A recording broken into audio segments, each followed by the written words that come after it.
তরুণদেরকে দেখে আমি বেশি খুশি হয়েছি, কারণ ওদের প্রতি আমার আশা। কিন্তু তামাক কোম্পানির আবার টার্গেট হলো ওরা আসছে, কারণ তামাক কোম্পানির লবিং খুবই শক্তিশালী।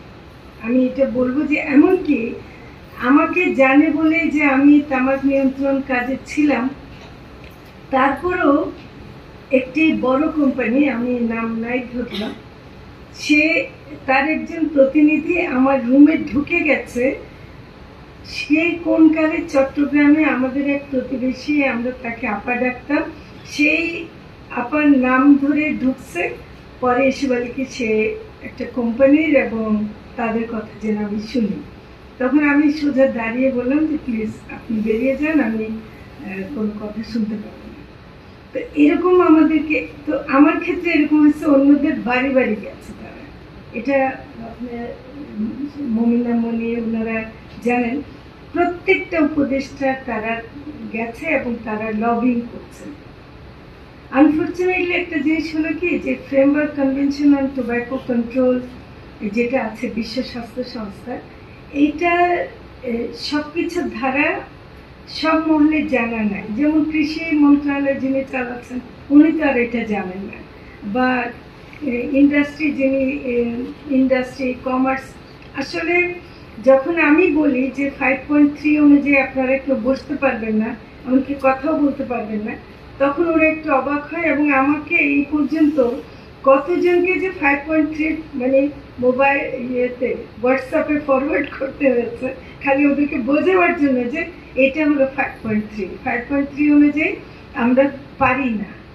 এটা একদমই একটা জিনিস যে আমরা সরকার হিসেবে কোনো তামাক কোম্পানির সাথে বসা যাবে না। এবং এই কারণেও আমরা তো একটা আইন সংশোধন করছি, আইনটা কিন্তু আছে। এখন অনেক সময় এমন ধারণা দেওয়া হয় যেন আইন ছিল না, আসলে তো আইন তো 2005 সালেই হয়ে গেছে।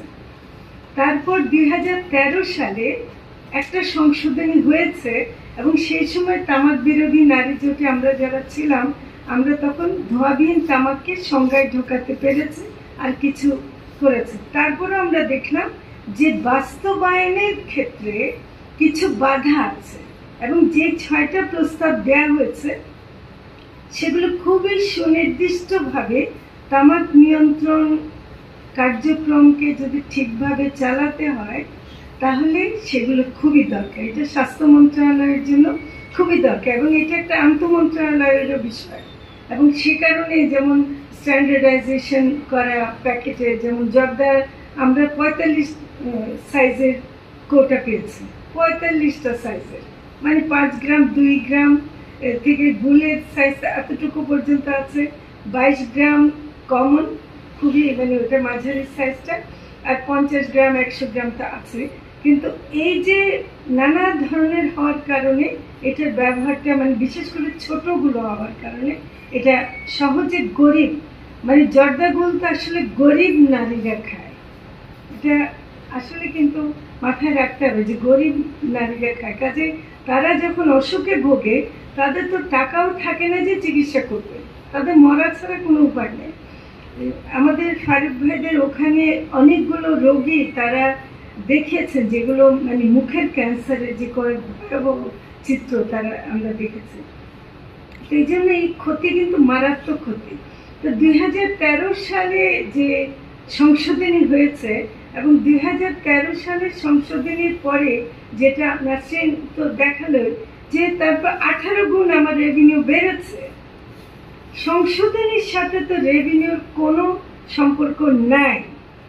এটা তামাক কোম্পানিকে একটা জুজুর ভয় দেখায় এবং এই জুজুর ভয় দেখে সরকারের অর্থ মন্ত্রণালয়, বাণিজ্য মন্ত্রণালয় এদেরকে একটা ভয় লাগিয়ে দেয় যে আপনারা তাহলে আর সরকার চলতে পারবে না। আরো একটা ভুল কথা তারা দাবি করে, তামাক কোম্পানি যে করটা দেয় সেটার মধ্যে দুইটা ভাগ আছে, একটা হলো ভ্যাট আর একটা হলো ট্যাক্স।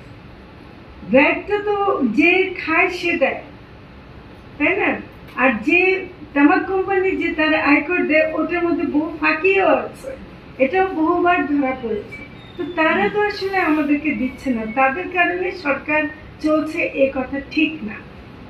তো কিন্তু এই ভয়টা দেখায় যেটা ভয় হচ্ছে যে 23 তারিখে মিটিংয়ে তারা এমন একটা চিত্র তুলে ধরবে যে সরকার বুঝি শেষ হয়ে গেল, মানে এই সংশোধনী আনবে।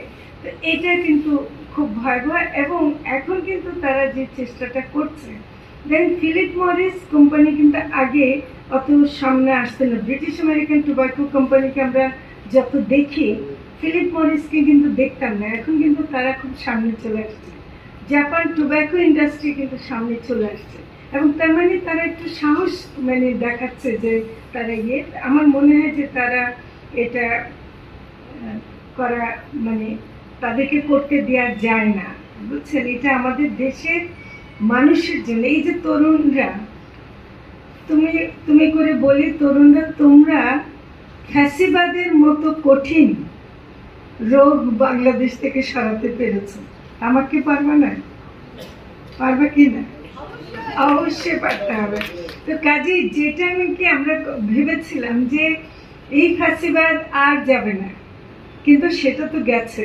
তো কাজে আমার মনে, আমি এখন আজকে বেশি খুশি হলাম, আপনাদেরকে বলছি, নারী মৈত্রীকে বলছি, আমি তরুণদেরকে দেখে আমি বেশি খুশি হয়েছি, কারণ ওদের প্রতি আমার আশা।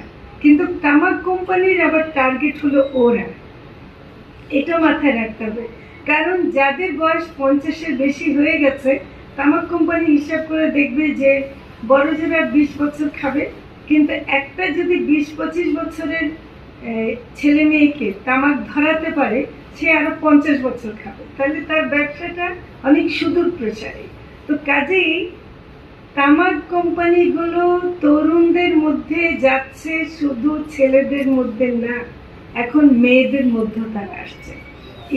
ইলেকট্রনিক সিগারেটটাও কিন্তু তারা মেয়েদের মধ্যে, এবং এটা আবার এখন অভিজাত শ্রেণীর মেয়েরা, বিশ্ববিদ্যালয়ের পরের মেয়েরা। তো কাজেই আমি তাদেরকে একটু সাবধান করতে চাই যে সংশোধনী একটা ব্যাপার, যেটা আমাদের প্রধান উপদেষ্টা খুব সুন্দর করে বলেছেন যে আমাদের তরুণ সমাজকে সচেতন করতে হবে তামাকের বিরুদ্ধে। তার মানে উনি সংশোধন বা এগুলো তো একটা আইনের ব্যাপার বা এটা ব্যাপার, কিন্তু তার চেয়ে বড় কথা হলো আমাদের সচেতন করার কাজটা কিন্তু করতেই হবে। এবং সচেতন হলে কোনো তামাক কোম্পানির সাধ্য নাই তার আমাদের ধারে কাছে আসে।